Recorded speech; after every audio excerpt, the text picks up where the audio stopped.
So, okay, it's still, Dave, it's,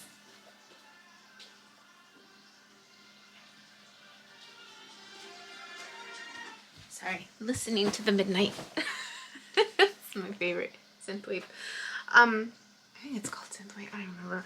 Regardless, okay, it's still September 13th. So I'm preparing, I'm editing the videos to post, and I'm so excited because I think it's great. But, I'm listening to myself, right? I'm listening parts here and there, and having that while I'm doing other things, right? But I was thinking, the other thing, gosh, I have to get my Post-its.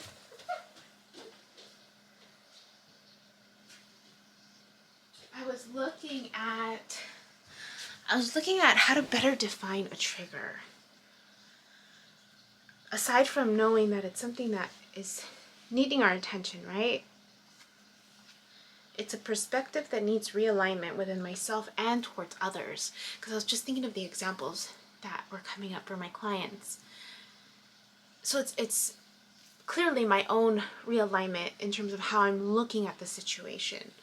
That's why I'm getting triggered. But it's also not just towards myself, because it not only alludes to something that needs healing within me, but also towards the other person, right? Not so much how I'm viewing the other person. It's how I'm viewing the other person because it's how I'm viewing myself.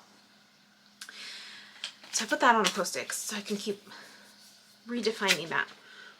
But I was listening to how I was describing people's starting points and this awareness, right?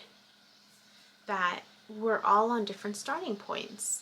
That's how I started my course. I said, we're all on different starting points. So because you're all on different starting points, I have to start at the beginning, right? I have to make the assumption that you don't know. And that way, people who don't know, that's great. That's where they're at. But then those who do can kind of bypass it and get to the parts that they don't know, right? So I was sitting with that statement and then realizing, right, because I'm integrating education, things that I learned when I was getting my degree in education or child and adolescent development with an emphasis in elementary education, but even the information that I've learned when I attend like IEP meetings and just how the psychologist, because I'm not a psychologist, I wasn't trained fully because I took a research course, but I wasn't fully trained on how to use measures to, that's more like really psychologists, right? And so in education, they talk about the bell curve a lot. But I realize, I'm like, the bell curve doesn't make sense because there's the assumption that everybody's starting at the same starting point. And the reality, it's not. It's not. If anything, we need to look at the average more like this. It's circular. It's not a flat plane because we don't have all the same advantages, right? Or resources to be considered here.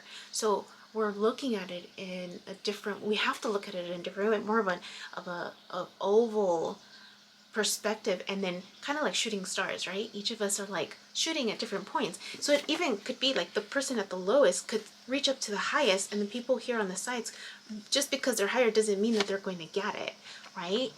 And so, but we need it because life is all about cycles. So it doesn't make sense for it to just be linear.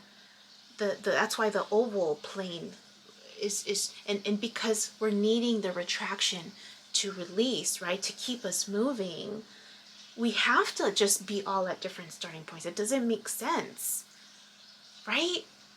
Physics people. I'm trying to make sense of it.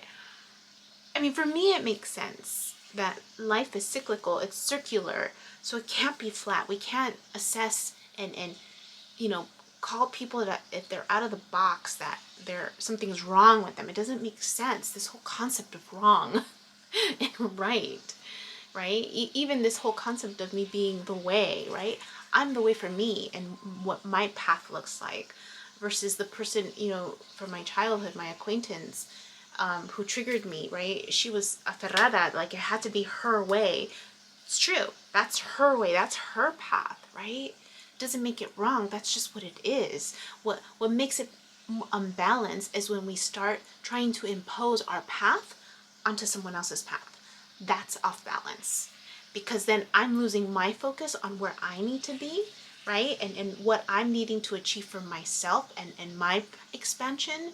And I'm preoccupied with the person next to me who might have a completely different purpose than me, right? That's when it becomes unbalanced. That's when we start to wobble. And then, it's like a wobble effect. We all start wobbling each other, right? Of course.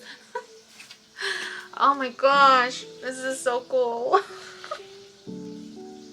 It makes sense to me. I hope it makes sense to you. Just so excited.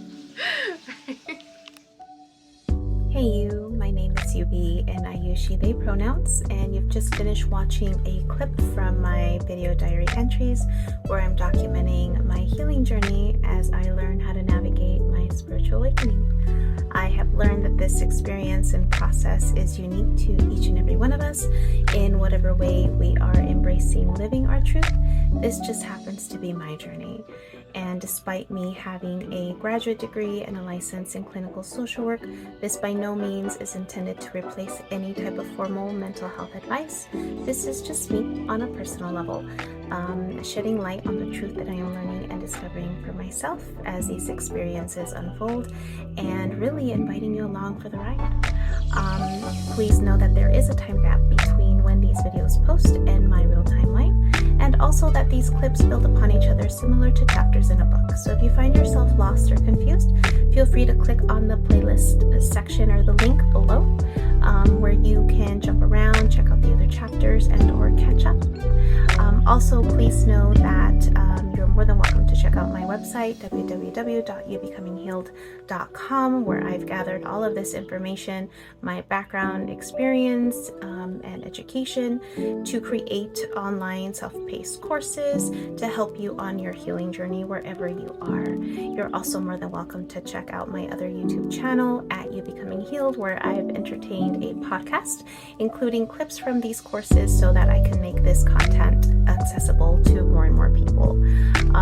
Please click like, subscribe, and share this content so again it reaches more people, with the hopes that other people will resonate and connect with the healing journey and the stories shared so that they don't feel alone in their own process. I thank you in advance. I'm grateful to you, and I wish you well.